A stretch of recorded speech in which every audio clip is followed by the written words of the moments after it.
I was once on a fishing trip with one of my friends, and as I was fishing, he noticed that I was catching a lot of bass, and he could barely get a bite. He asked me, what I was doing different than he was.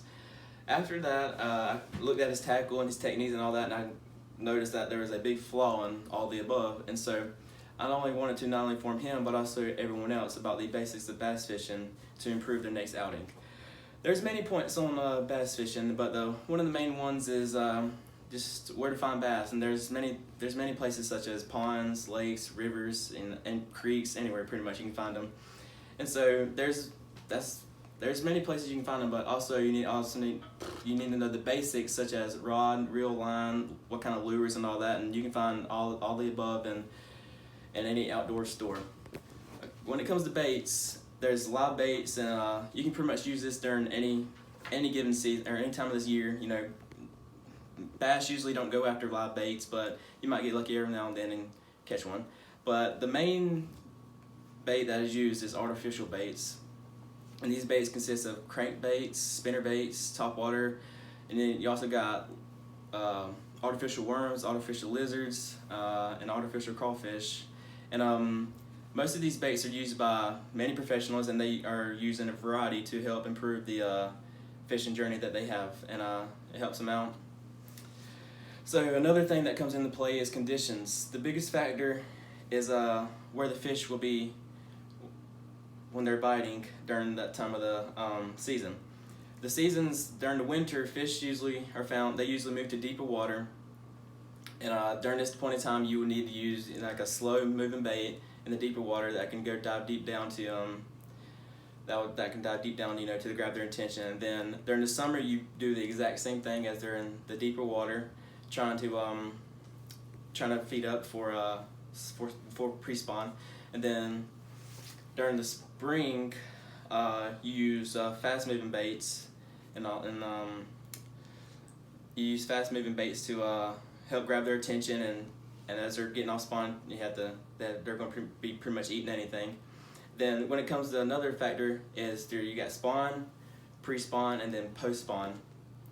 And pre-spawn is when they're getting ready to go on the beds, and the water temperature between this time is usually 55 to 60 degrees, and they're moving up towards shallow water, and so you need like a fast moving bait because they're trying to feed up as much as they can before they go on the beds. You need to use fast moving bait, and just during this time you use like spinner baits, top water, and anything like that. And then during spawn itself, you use slow moving baits or top water baits. You just lie on their beds.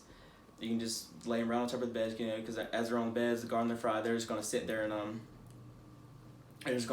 not move at all, and not be interested in any fast moving baits because they're trying to guard their fry. And then during the post spawn, that's when that's the best time to fish for any kind of fisherman, even if you're good or not, because they're pretty much out to bite anything as they're really hungry, and they just got off the beds and they're really hungry, and so that's whenever you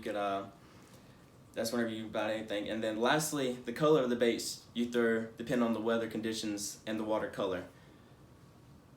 And it depends on the color. And on dark days, you use pretty much a darker color bait, because usually if you think darker color, you think brighter bait, but that's not the case. And then because darker baits are better, and then while on lighter days or in lighter water, you use like a natural color that that you just believe is natural and everything. And using these basic tips, I myself used these basic tips when I first started. I was taught, and I've seen a drastic change in the amount of fish I catch, how many bites I get, and all that. And another thing to consider whenever you go fishing and use these tips is when you start off, I would recommend starting off with just a spinner reel. It's just like your regular Zebco or anything like that. And then as you progress towards and get better, as you progress and get better using the spinner, the Zebco reel, I would prefer going to a bait caster, preferably any kind. And using the bait casters, they're a lot smoother, and they in my opinion, they're just better for all around fishing. As I only use them because a lot of professionals use them, and so I hope all these tips help you on your next outing when you go fishing. And thank you.